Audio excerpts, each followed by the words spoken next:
won't just depend on our own ability anyway to order our own affairs, but also on stability and economic recovery from the rest of the world, and in particular on a settled peace in the Middle East, whose last war caused the five-fold increase in oil prices that started this whole crisis off.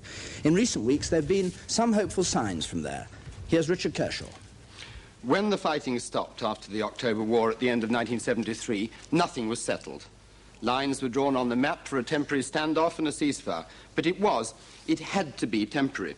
This is what the map looked like. Egypt was left with part of its troops across the Suez Canal with a buffer zone between them and the Israelis. But Israel still held on to most of Sinai. Israel also stayed in Jordan's West Bank and on part of Syria's Golan Heights. The question since then has been how to move from this temporary standoff to a permanent new peace. Should it be achieved as a whole, as a total package in one go, or might it be better to take a step-by-step, area-by-area approach? The first attempt was to look at things as a whole, at the Geneva conference sponsored by the United States and Russia, which endorsed the ceasefire. But this quickly got nowhere, and the Geneva conference has been in recess ever since. What the different sides were asking for was still miles apart. The Palestinians were demanding a state of their own and still effectively calling for the end of Israel. The Israelis were demanding real security, which meant keeping at least some parts of their military conquests. And the Arab states, where they had an agreed line at all, were demanding at the very least the carrying out of the Security Council resolutions, the famous resolutions 242 and 338, which, by their interpretation, meant Israel getting out of every bit of land it had occupied since 1967. The failure of Geneva started Dr. Henry Kissinger off on his long quest to see if he could get agreement step by step. In particular, if he could get further Israeli withdrawals in Sinai, which would lead to some sort of real peace with the major Arab combatant, Sadat's Egypt. 3 months ago, Dr. Kissinger's efforts also broke down, and there seemed no alternative to an eventual return to fighting. But now, President Ford himself has come into the act. Last week, he met President Sadat in Austria. This week, he meets Israeli Premier Yitzhak Rabin in Washington, after which the long-awaited review of American Middle East policy will be completed. Could there be, at last, some sort of break in the logjam, perhaps another step between Israel and Egypt? There have been some encouraging signs. One last week, one of the greatest symbolic meaning. Last week, after 8 years of complete closure and waste of one of the world's great trade highways, the Suez Canal was reopened to traffic. For those 8 years, Egypt had lost hundreds of millions of pounds from the ships that would have used it. Now they're lining up again to pass through this waterway that has been at the center of so much fighting and intransigent passion.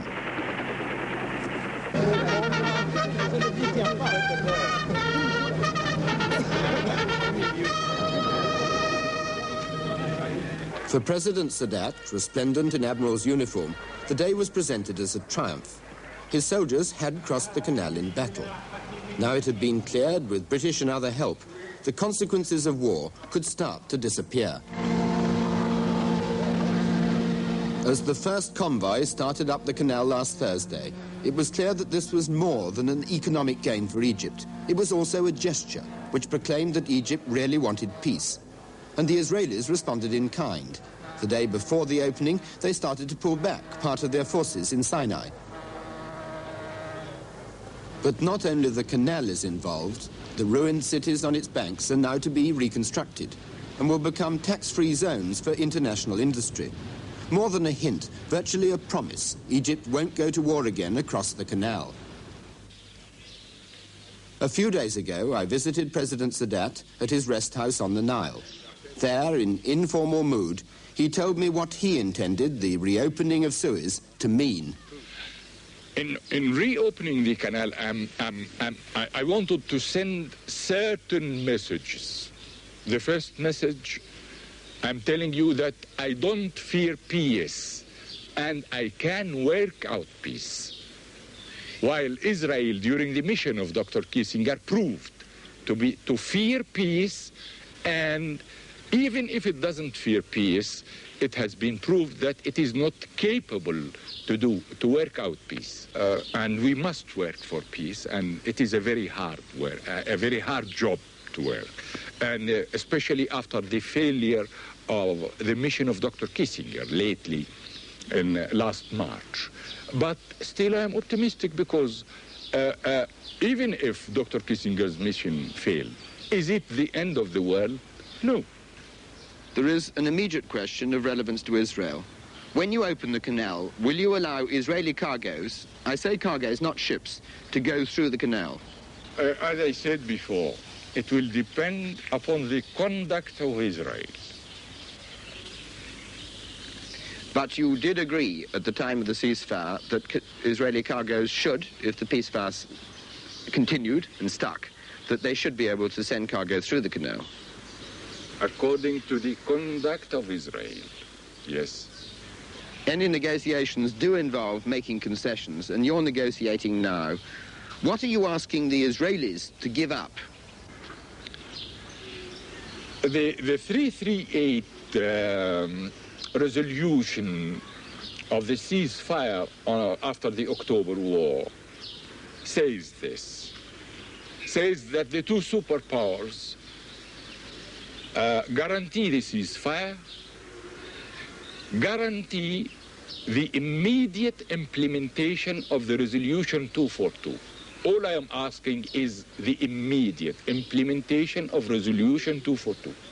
Only. Could I ask you what you are prepared, since it is a negotiation, to give in return? In particular, you have said this before, you do accept that you could give an undertaking of Israel's right to exist. It has already been given in accepting the resolution 242. And full recognition, too? Not full recognition. But eventual full recognition? It is a recognition because in resolution 242 there are certain obligations on Israel and certain obligations on us.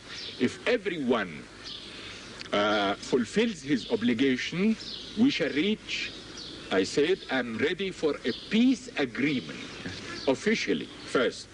Second, all I can see now, and what should be our aim and should be our achievement, if we can do it, is that to reach the state of non-belligerency. If we can achieve this, I think our generation would have done his job 100%, and we shall leave the rest to the next generation. There's a central question which is about territory, about land. In any partial settlement or step-by-step approach, you wouldn't get all your land back at once. Must there be a commitment to hand it all back eventually for you to make any agreement at all? I think now we have reached the limits, especially after the efforts that has been done by Dr. Kissinger. And mark this,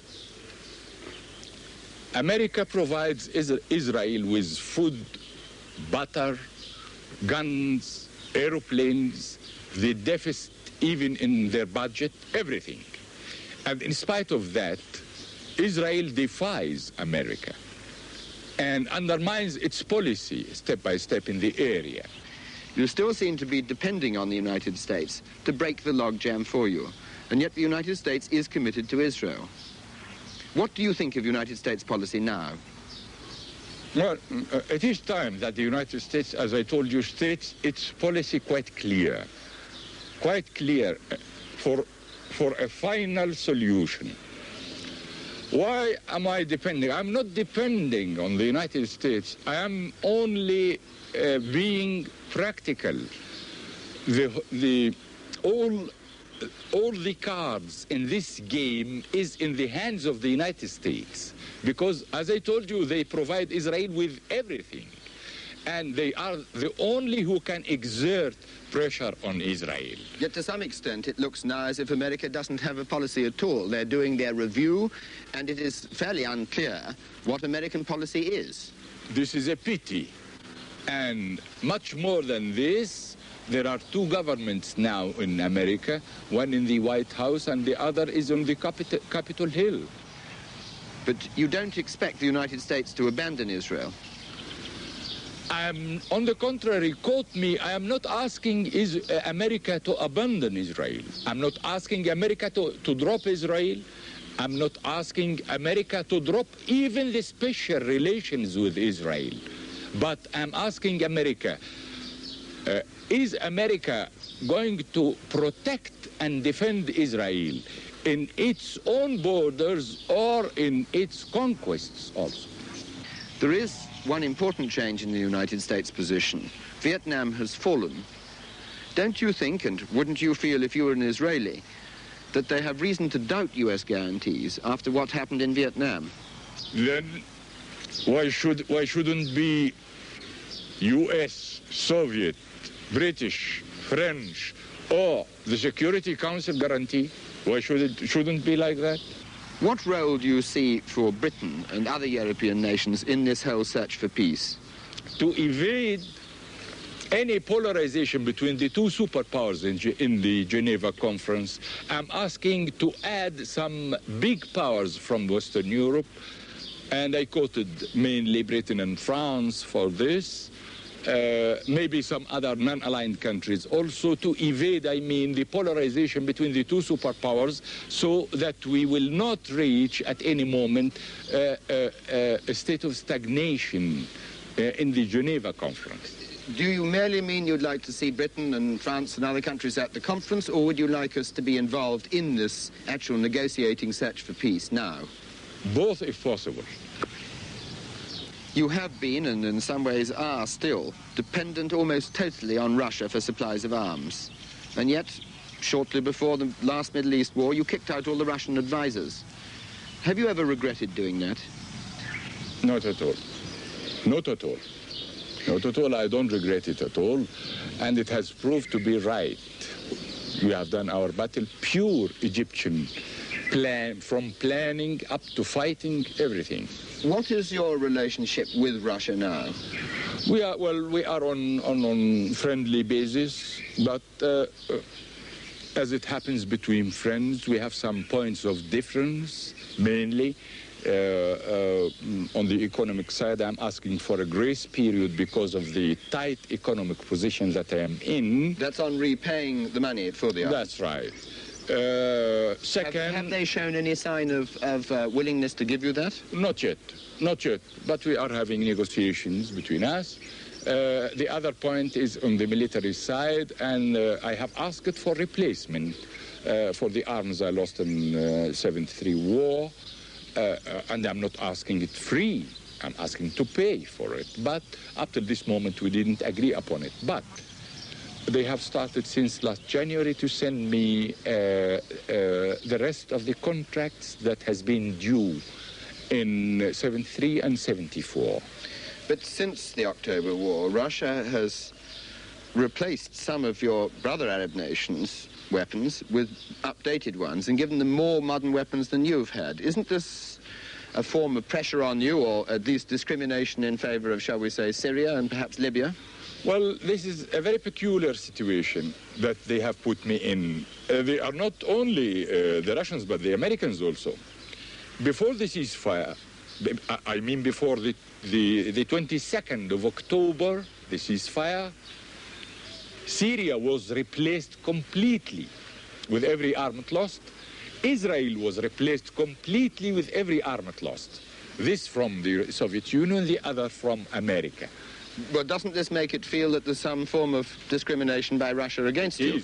It is. Exactly it is. And for 14 months after that, after the ceasefire, Russia continued to send arms to Syria, and America continued to send arms to Israel. I received nothing except starting from last January, as I told you. There is talk of a major new Russian deal with Libya for arms, yes. Perhaps again more modern than some of the ones you have, and talk even of Russian bases in Libya. What do you feel about that? Do you believe it to be true? Well, it is a fact that a very big deal of 4 billion Libyan pounds, and this means $12 billion, has been concluded between Libya and the Soviet Union. The most amazing thing is that the arms in this deal are much more sophisticated, and we knew nothing about it, me or Syria, except when I heard about this deal. So it will need years and years for Soviet experts to train the Libyans. And if we know the state of the Libyans, this will mean from 20 to 50 years.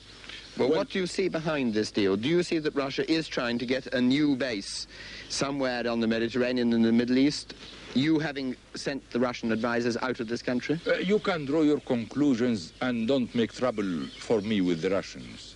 I have already ample troubles, yes.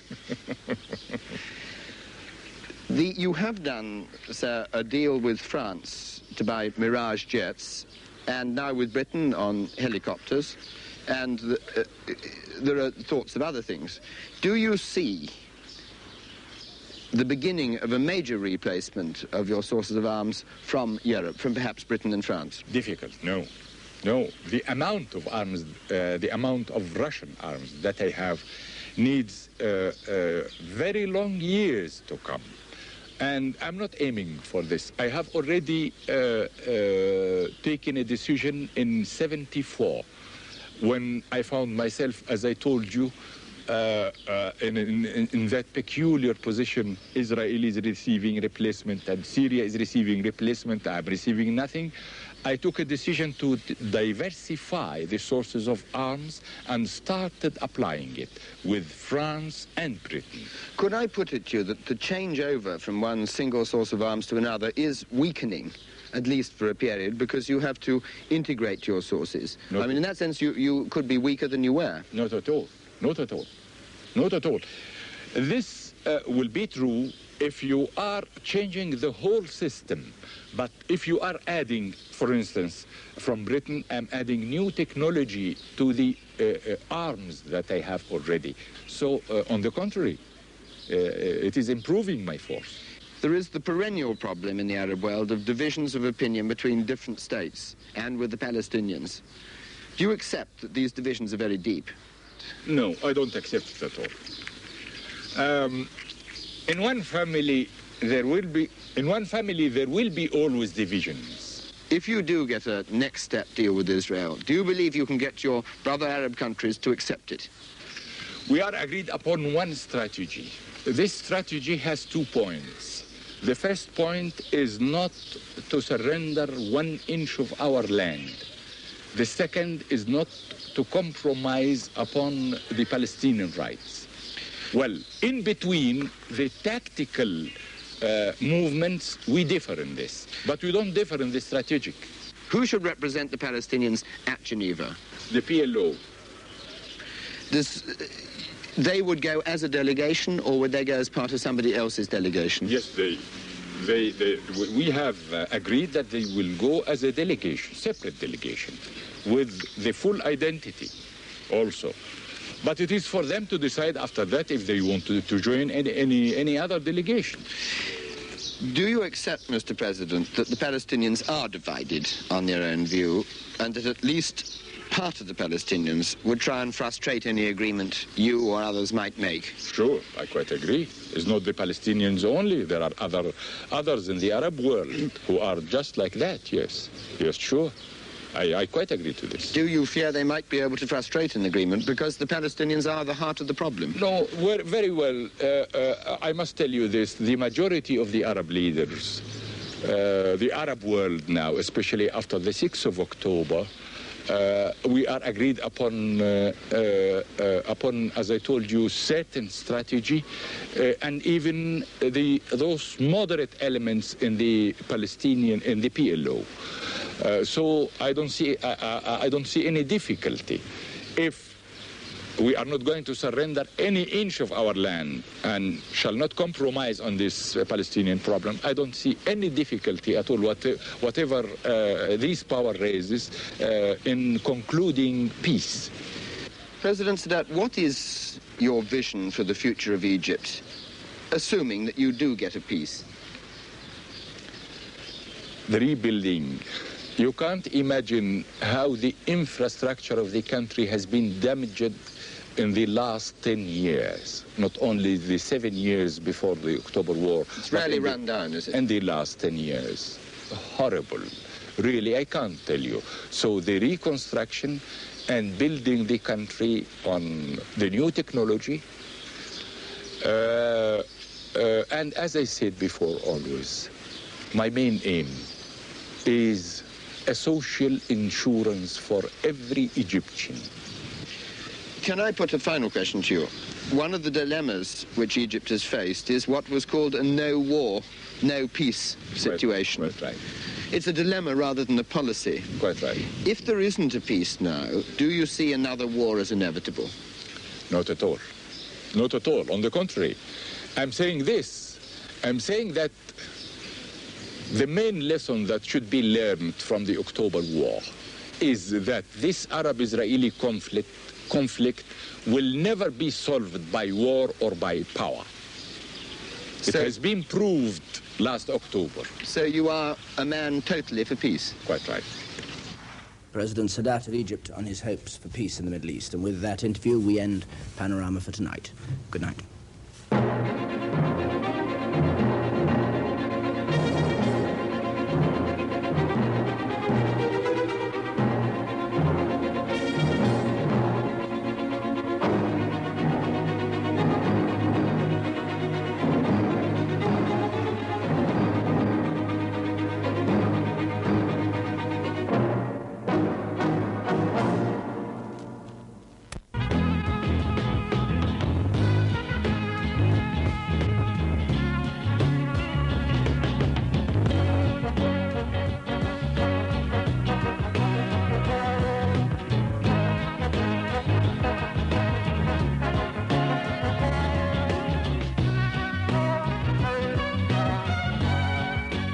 President Anwar el-Sadat, the first Egyptian head of state to visit France, arrives at Thomson CSF's Electronics Center at Bagneux.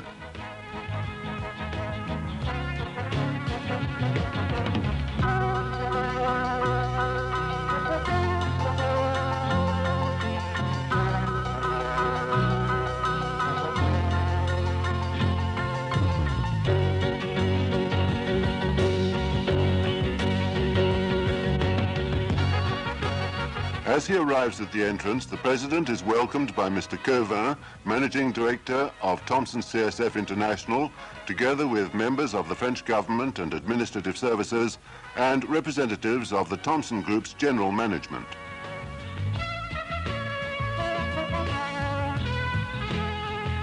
Among the VIPs accompanying the President can be seen His Excellency El Badri, Minister of Military Production, as well as Dr. Ashraf Marwan, the President's Secretary for Foreign Relations.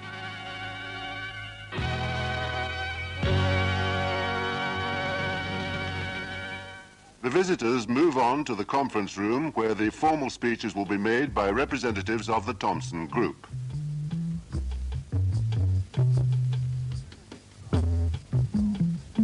Representing France, Mr. Lelong, Secretary of State, and Mr. de l'Etoile, General Director for French Industry, take place beside the President. In his welcoming speech, Mr. Paul Richard, President and Director General of Thomson Brandt and Thomson CSF, says he's looking forward to increasing cooperation between French industry and the Egyptian nation.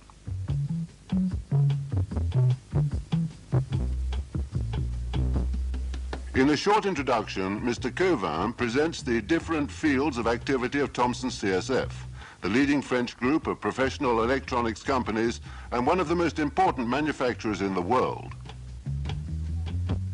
Particular emphasis is placed on the activities which are likely to be of special interest to the Arab Republic of Egypt. To illustrate this introduction, some of the equipment is shown in the open where its mobility can be demonstrated.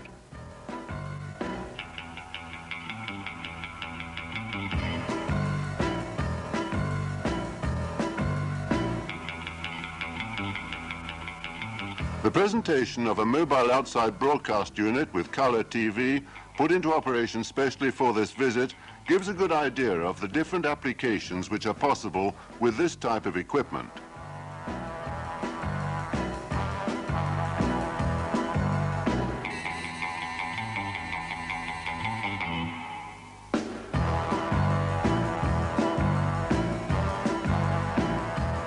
A detailed technical explanation is given of the air defense system Crotal.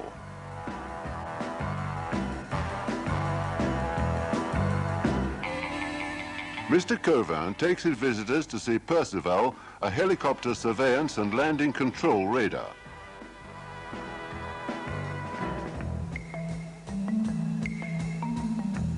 Another type of radar, the three-dimensional mobile radar Matador, which the President stops to look at before moving on to the exhibition hall where the different areas of activity are set out.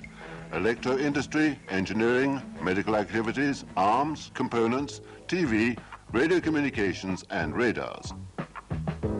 First of all, the Tiger radar, low-altitude surveillance radar, equipped with a very efficient echo suppression device, catches the eye of the President.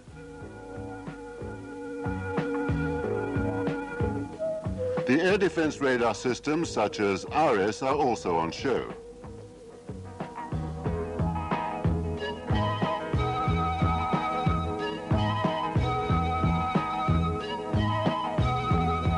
One of the most up-to-date aspects of the uses of radar is shown: control of sea and port navigation, which is particularly important for Egypt.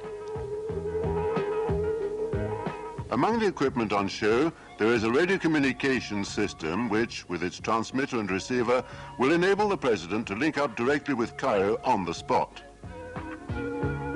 This is a spectacular demonstration of the possibilities in this field today.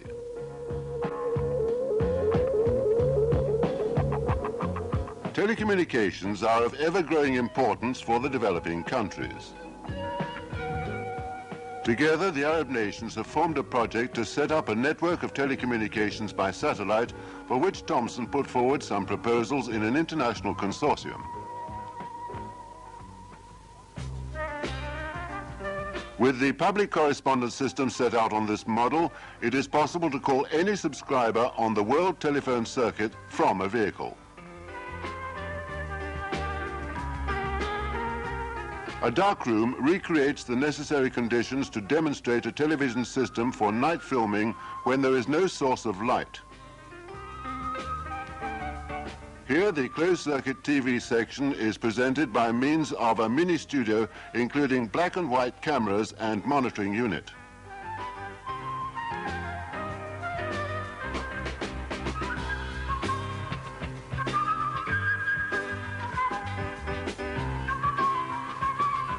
The President seems to appreciate the atmosphere of this visit and willingly agrees to pose for the photographers.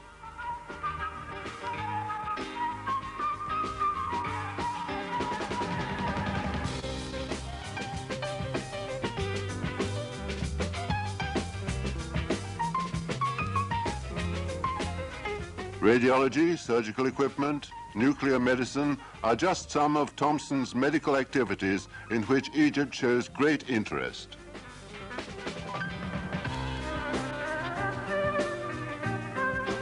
SECAM, the French color TV process, has been chosen by a great number of countries which Egypt has now officially joined. This marks an important step forward for the French TV industry.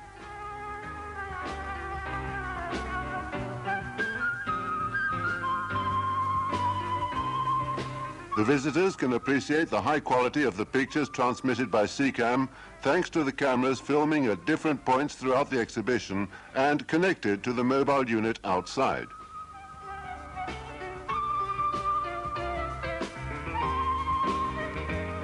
These pictures would not be possible without the components which form the basis of the electronic systems which have just been presented. A plate stamped with the symbol of Thomson CSF is presented to the President as a souvenir of his visit. This visit draws to a close in a pleasant, relaxed atmosphere as the many VIPs present meet for a last exchange of views with the President and the other guests.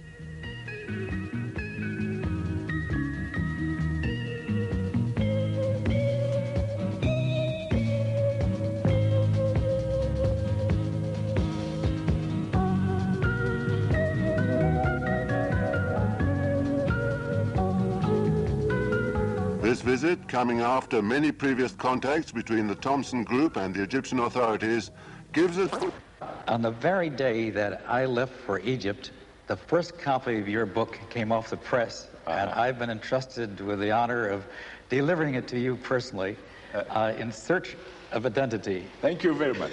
Thank you very much. That's an intriguing title. What did you mean about that, by that title? Well, it is this. In search for my identity, really, I was searching for the identity of my nation. And you shall see that everything happened here coincides with the history of my country in the since the time I was born until this moment.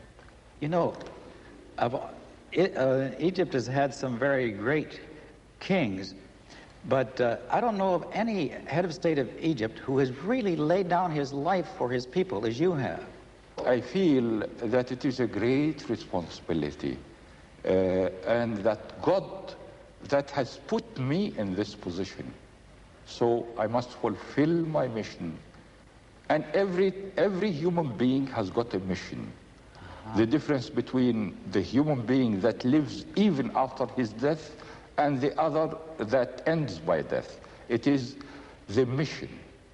Everyone has got a mission. Yes. You know, of the identification that we Christians have felt with Israel, and that God is telling us, without taking our one arm around Israel, we should put our other arm around you. But you Arabs have an identification with Israel too. They have lived among us, believe me. The only place in the world that there has never been any discrimination was in the Arab world, where the Jews lived with us in complete harmony and on the same status. This is historically known. In Europe it was different. In every place it was different. Well, it's rather interesting, isn't it, that in Spain, during the Moorish rule, which of course was Muslim, the Jews prospered greatly, and then the Moors were ousted, and the Inquisition took over, and the Jews had to leave the country. That's right. That's right. In the Islamic Empire, doctors, scientists, professors, in every way, the Jews are lived with us, and they are in our history. More than that, our father is one. What do you mean when you say you have the same father? Would you just go into that? Our father is one, Abraham. You know, yes. Abraham has married Sarah. Israel, and he has a son, Israel. After that, he has married an Egyptian woman called Hagar. Yes. And he has Ishmael as his son, and he has put them there in Mecca, where our holy, the holy house of God is there in Mecca, in the same place that Abraham put his wife Hagar and his son Ishmael. Well, Ishmael is the father of the Arabs. Israel is the father of the Israelis. Well, they are brothers, Ishmael and Israel. I know that you're very much concerned about the wall between Israel and Egypt, but I think you're equally concerned about the wall between the Christian and the Muslim. Is that true? Well, fortunately, we don't have this wall here in Egypt. But, yes, in some places, because maybe of illiteracy or so, or of maybe historical reasons like the Crusades or so, but a true Muslim will never be a true Muslim without recognizing Moses, the Bible, Christ. Now, you said there's no wall here, and I've been here for several weeks on 2 occasions, so I recognize the fact that there is practically no wall. And yet, there's a rumor around in the United States that a law has been passed here that any Muslim who converts to another religion is executed. Well, this is completely not true. This law was proposed by someone in the assembly, but it was refused here, but unfortunately, the same thing happened, the same law there in Israel, and it was accepted by the Knesset there. My assembly didn't accept it here. Well, you know, Americans are extremely concerned about religious liberty because, after all, that was our reason for our founding in the first place. You mean a man like, for example, Billy Graham could come here and hold a crusade in a stadium or something like that? Why not? Why not? Why not? I am planning, whenever the Israelis withdraw from Sinai, to build on the mountain, Sinai mountain that God spoke to Moses. Yes. This is in my land in Sinai. I'm going to build a mosque, a church, a synagogue in one site. And the prayers to be prayed in the same moment by Muslims, Christians, and Jews. I don't know if you're aware of how much ignorance there is about the Muslim religion among us Christians, but I grew up as a schoolboy thinking of Allah as a very vindictive, cruel Muslim deity who just rewarded with instant paradise the Muslim who died putting us infidels to the sword. So I almost felt as if there was a bounty on my head. You see, this has started with the Crusades. It has a background.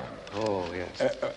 Every part of us condemns the other as infidels.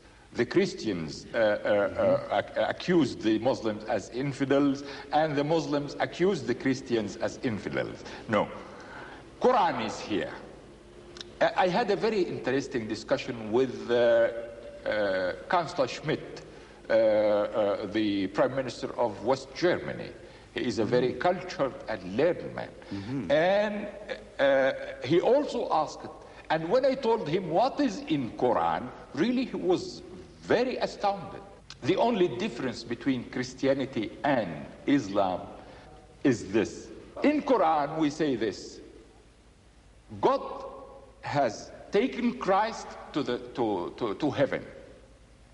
I see. He was not killed. A man in his imitation was killed. In Islam, we don't want, we were told here that Christ has been elevated to God and not, and he has not been killed or crucified, but an imitation of him. This means that we have great estimation to Christ to the extent that God didn't permit his crucifying, but took him to heavens. I guess this is the crux of our difference then, isn't it? Because for us, his death was atoning for our sins, you see, so that's why the cross is the symbol of our faith. So we disagree on that area. Do you believe that Christ is coming back? It is stated in our Quran, before the day everyone will recognize Christ. Is that right? Yes, here in Quran. I wish you would just tell me what you think of God, how you see God. Not as the cruel, vindictive deity that we thought of him as. In fact, I didn't know quite until recently that Allah is the name for God, and that even the Christians in your country worship the same, have the same name, Allah. Yes, yes. I was brought up in a village, as you know. Yes. I'm a villager.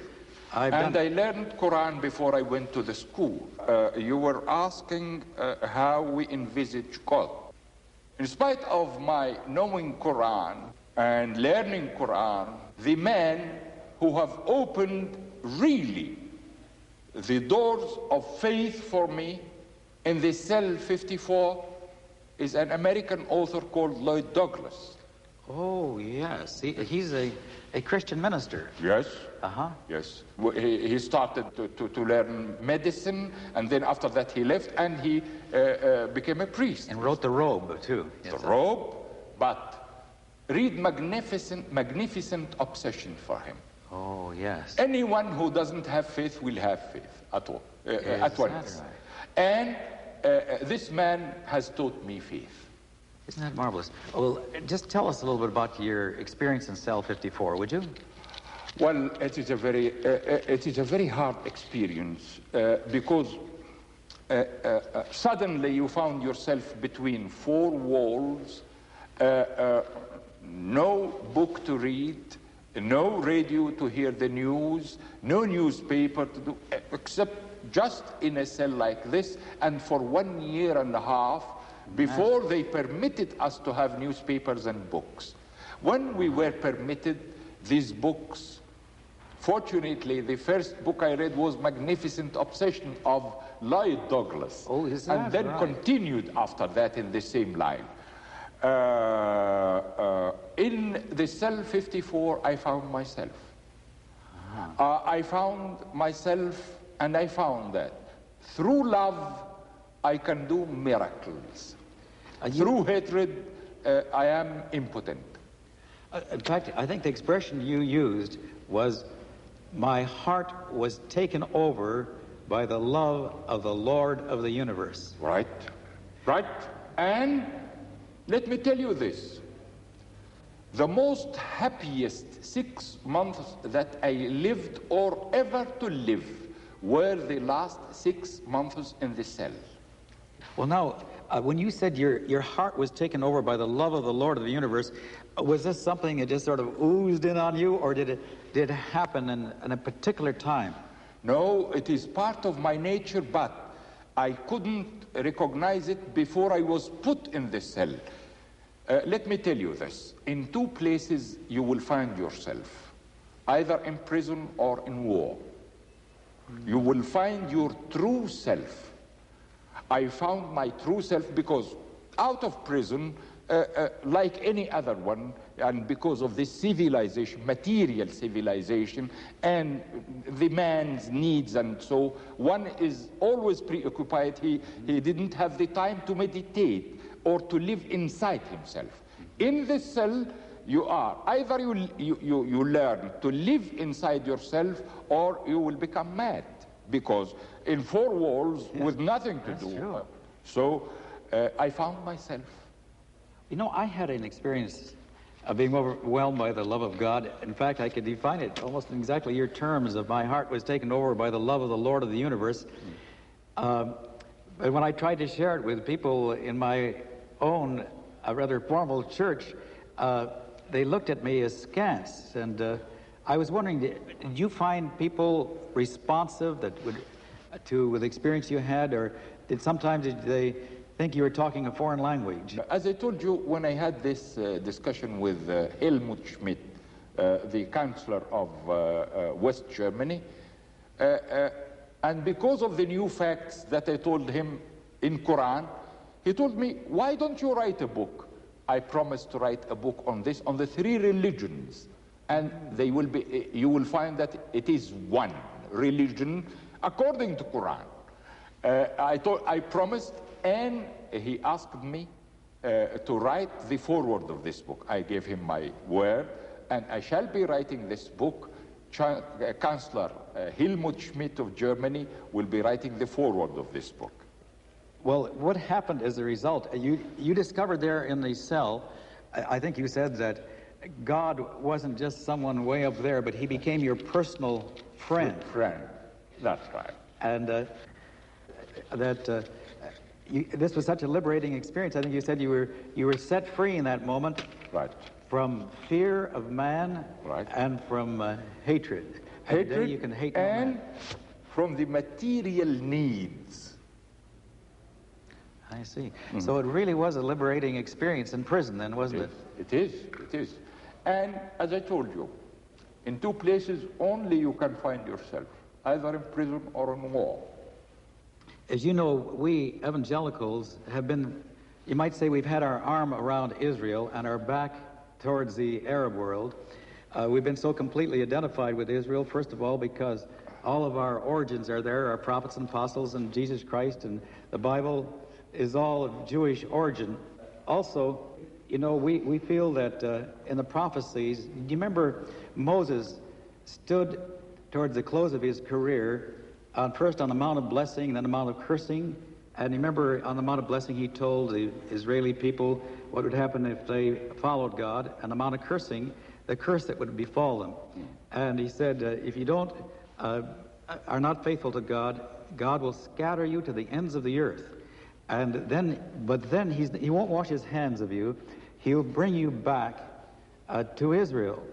And of course, when they started coming back, we saw this as a plan of God. And when we felt that the Arab world was not accepting the right of Israel to exist, then we felt we had to take sides with Israel against the Arab world. But when you, at your historic peace initiative, announced to the Israelis, we accept your right to exist in peace and security based on justice, then suddenly you, instead of being a menace, as it were, we saw in you an instrument of God. I shall always consider my initiative, as I said, a sacred mission.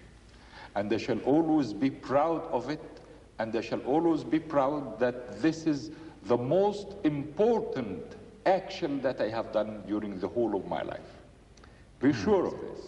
Right now, there seems to be a stalemate, doesn't there, in your peace initiative?